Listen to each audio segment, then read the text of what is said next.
Subscribe to Mufti Akmal Mujahid online and press the bell icon for more videos. शब बारात में गुस्ल करने का क्या तरीका है? शब बारात का ख़ास गुस्ल कैसे करना होता है?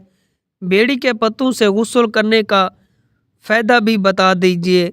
सामीन मुकरम, इस तरह के सवालात कमेंट के ज़रिए, व्हाट्सएप मैसेंजर के ज़रिए काफ़ी सारे लोग पूछ रहे हैं, क्योंकि शब बारात बिल्कुल करीब है, जो कि बड़ी फजीलत वाली बरकत वाली रात है। और इसकी फजीलत जो है वो हदीस से साबित है, जैसा कि अबू दाऊद शरीफ में हदीस मुबारक मौजूद है, जिसके रावी हज़रत अली और मुर्तज़ा शेर खुदा हैं। आप फरमाते हैं कि नबी करीम रऊफ़ुर रहीम सल्लल्लाहु अलैहि वसल्लम ने इरशाद फरमाया कि निफ्स शाबान की रात क़याम करो और फिर इससे अगले दिन का रोज़ा रखो। फरमाया कि इस रात में ग़रूब आफ्ताब से लेकर तलुए फ़जर तक अल्लाह करीम की तरफ से ये ऐलान किया जाता है कि कोई मुझसे गुनाहों से माफ़ी मांगने वाला, मैं उसके गुनाहों को माफ़ कर दूं। कोई मुझसे रिज़्क़ मांगने वाला, मैं उसके रिज़्क़ में इजाफ़ा कर दूं। कोई मुझसे अपनी तकलीफ़ों, दुखों, बीमारियों और परेशानियों से छुटकारा मांगने वाला, मैं उन्हें परेशानियों से छुटकारा अता फरमा दूं। तो ये आवाज़ें सारी रात आती रहती हैं, हत्ता कि सुबह तलू हो जाती है। इसी तरह हज़रत उम्मुल मोमिनीन अम्मा आयशा सिद्दीक़ा आप फरमाती हैं कि नबी करीम रऊफ़ुर रहीम सल्लल्लाहु अलैहि वसल्लम ने इरशाद फरमाया कि इस रात 15 शाबान यानी अल्लाह रब्बुल आलमीन बनु कल्ब की बकरियों के बालों से भी ज़्यादा अपने गुनहगार बंदों की बख्शिश फरमाता है। तो सामीन मुकरम, इस तरह से बहुत बड़ी फजीलत वाली बरकत वाली रात है। अब रहा ये सवाल जो काफ़ी सारे लोग पूछ रहे हैं कि इस रात में गुस्ल करने का क्या तरीका है, यानी कि शब बारात का जो गुस्ल है वो कैसे करना है।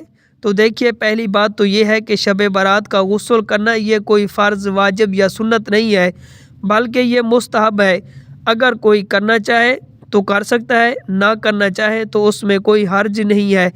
अब जो लोग इस बात को लेकर बहुत सारी बातें बताते हैं कि ऐसे ऐसे लोगों ने नया दीन कायम कर लिया है या बिदअत शुरू कर दी है, तो इसकी ये बातें जो हैं बिल्कुल सरासर लागू हैं, क्योंकि हमने कभी ये नहीं कहा कि ये काम करना फ़र्ज़, वाजिब या सुन्नत है, बल्कि हम ये कहते हैं कि अगर आप ये काम करते हैं अच्छा है, कर लेंगे तो ठीक है, नहीं करेंगे तो इसमें कोई हर्ज नहीं है। और फिर इसी तरह इस रात के गुस्ल करने का कोई ख़ास तरीका भी नहीं है, बस जिस तरह से गुस्ल करना होता है नॉर्मल हालत में, नॉर्मल तरीके से, इसी तरह शब बारात का भी गुस्ल करना होता है।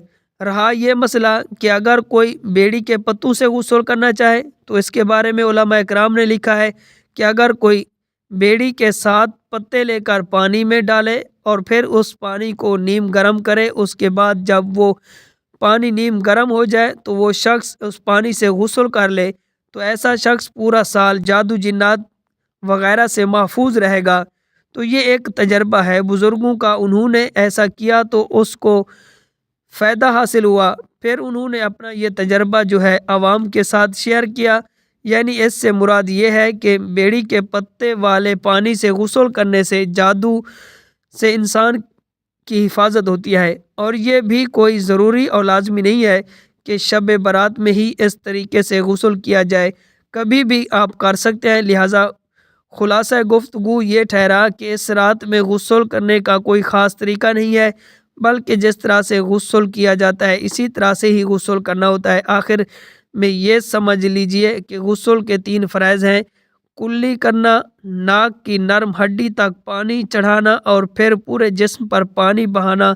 अगर कोई बंदा ये अदा कर लेता है तो उसका गुस्ल हो जाता है। उम्मीद है बात समझ आ गई होगी। अल्लाह पाक अमल करने की तौफीक अता फरमाए। Subscribe to Mufti Akmal Mujahid Online and press the bell icon for more videos.